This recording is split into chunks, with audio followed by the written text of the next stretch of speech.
Jésus, étant monté dans une barque, traversa la mer et alla dans sa ville.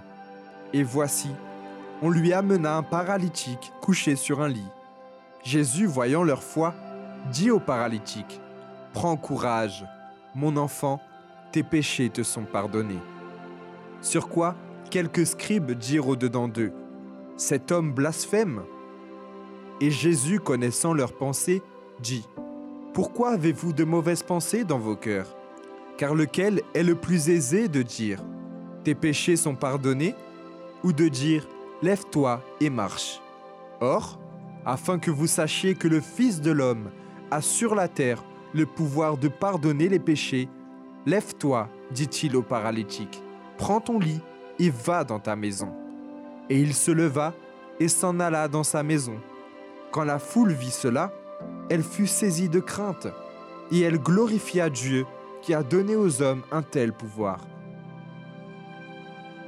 De là, étant allé plus loin, Jésus vit un homme assis au lieu des péages, et qui s'appelait Matthieu. Il lui dit, « Suis-moi. » Cet homme se leva et le suivit. Comme Jésus était à table dans la maison, voici, beaucoup de publicains et de gens de mauvaise vie vinrent se mettre à table avec lui et avec ses disciples. Les pharisiens virent cela, et ils dirent à ses disciples, « Pourquoi votre maître mange-t-il avec les publicains et les gens de mauvaise vie ?» Ce que Jésus ayant entendu, ce ne sont pas ceux qui se portent bien qui ont besoin de médecins, mais les malades. Allez et apprenez ce que signifie « Je prends plaisir à la miséricorde et non au sacrifice. » Car je ne suis pas venu appeler des justes, mais des pécheurs. Alors les disciples de Jean vinrent auprès de Jésus et dirent, « Pourquoi nous et les pharisiens jeûnons-nous, tandis que tes disciples ne jeûnent point ?» Jésus leur répondit, « Les amis de l'époux peuvent-ils s'affliger pendant que l'époux est avec eux? Les jours viendront où l'époux leur sera enlevé, et alors ils jeûneront.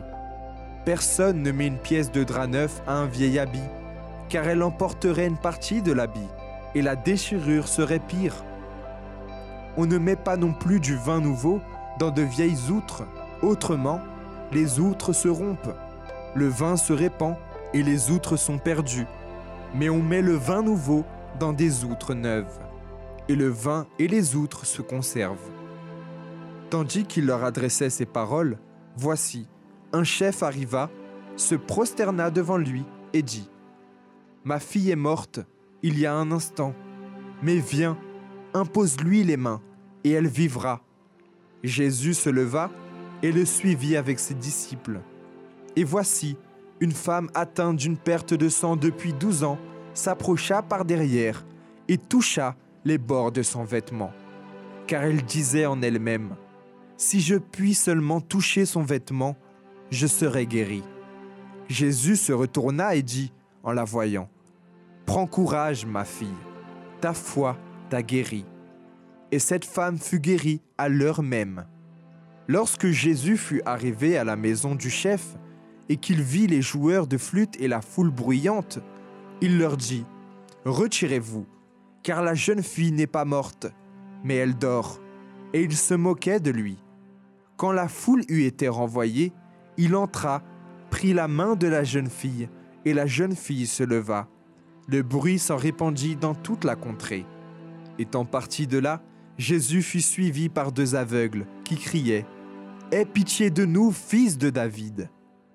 Lorsqu'il fut arrivé à la maison, les aveugles s'approchèrent de lui, et Jésus leur dit, « Croyez-vous que je puisse faire cela? »« Oui, Seigneur, » lui répondirent-ils. Alors il leur toucha les yeux en disant, « Qu'il vous soit fait selon votre foi. » Et leurs yeux s'ouvrirent. Jésus leur fit cette recommandation sévère, « Prenez garde que personne ne le sache. » Mais dès qu'ils furent sortis, ils répandirent sa renommée dans tout le pays. Comme ils s'en allaient, voici, on amena à Jésus un démoniaque muet. Le démon ayant été chassé, le muet parla, et la foule étonnée disait, « Jamais pareille chose ne s'est vue en Israël. » Mais les pharisiens dirent, « C'est par le prince des démons qu'il chasse les démons. »